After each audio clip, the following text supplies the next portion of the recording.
out of this world. No, this is what the bit is about. The bit is about that we are on a rock flying through the universe, which is the most spectacular thing anybody could ever possibly imagine, and yet nobody brings it up ever. People talk about crazy, boring, mundane things when we are on a rock flying through space, and that never comes up. That above you is the most spectacular thing you could ever look at ever. Yet people take these huge trips to go see the Grand Canyon, and they're like stare, like, oh my God, it's amazing, you have to see it, and it changes your life. And I'm like, how about up there? Like, look at all that. Speaking of flying through space, you don't think the moon landing is real? No, I don't. No.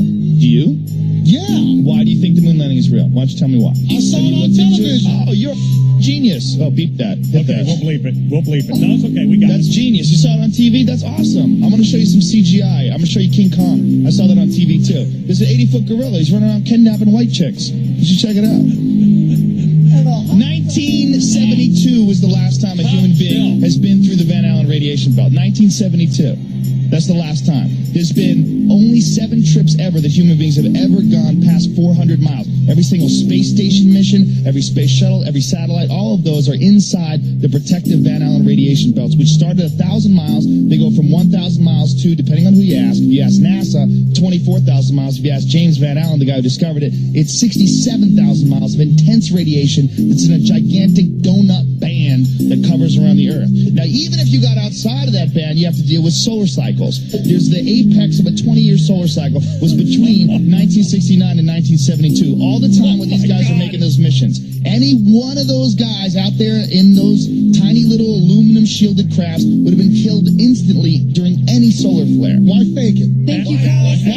Why not fake it? You should open with that. If you look at any of the footage online, it looks ridiculous. It looks stupid. If you look at the videos, it looks ridiculous and dumb. You know why? Because in 1969, nobody anticipated that we were going to have VCRs and the internet. We were going to be able to watch that. They wanted to win the Cold War. The Soviet Union's had over 10 firsts in space.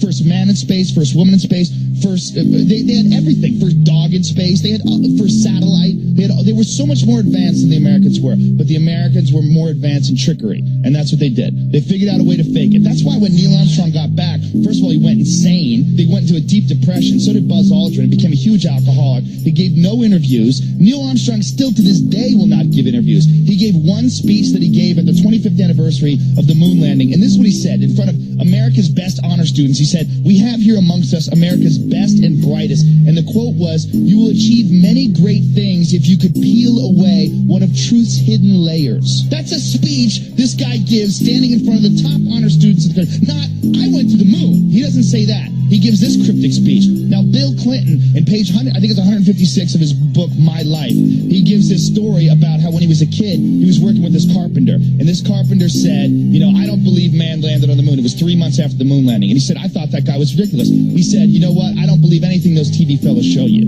He said, "After 8 years in the White House, I thought maybe that guy was ahead of his time."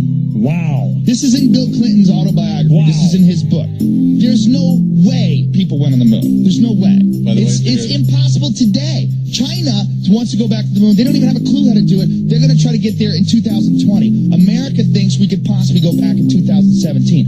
All of the hard data, the telemetry data, 14,000 reels is missing. No one can find it. What the telemetry data is, that's the binary data, the ones and the zeros that show the distance between the command module and the Earth during every step of the way on the way to the moon and back, which you can't fake. They don't have that. They can't find it, which you would think would be in a locked golden vault in the Smithsonian. But no, they can't find it. Well, they say, well, they placed laser reflectors on the moon. You can shoot a laser beam. That's proof. Well, it's not proof because the Russians did it twice with unmanned probes. The Russians also collected space samples and samples of the moon. Very amazing, and I've had these guys on. And which guys?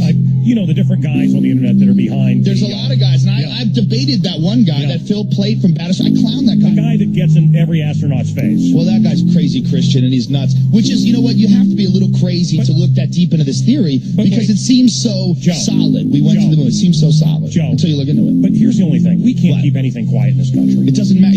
No one's keeping it quiet. Everybody you can go look at it. The astronauts, those guys are afraid of their lives. Gus Grisham, the pilot who was the guy who died on the launch pad along with 2 of his friends, he was a public critic of NASA. He put a lemon, he hung it on the simulator, put a lemon and put it on a hanger and hung it. He was dead in that same cockpit. He died like 2 weeks later. He burned to death inside of that. They were terrified. This is a matter of life and death. These guys were in the middle of a huge Cold War between Russia, and they wanted to show that America had technological superiority. The race to the moon landing, all that stuff is not about going to the moon and collecting things. It's about military superiority. It's about the ability to do things with military technology. All that stuff they use for NASA, all the stuff they use for the stealth bomber, the space shuttle, all those missions, it's not for philanthropy missions. That's to fuel the military-industrial complex. The machine behind this is all the military. And getting to the moon first is making a statement that we have military technological superiority over Russia, and that's what they did. Is Bigfoot real?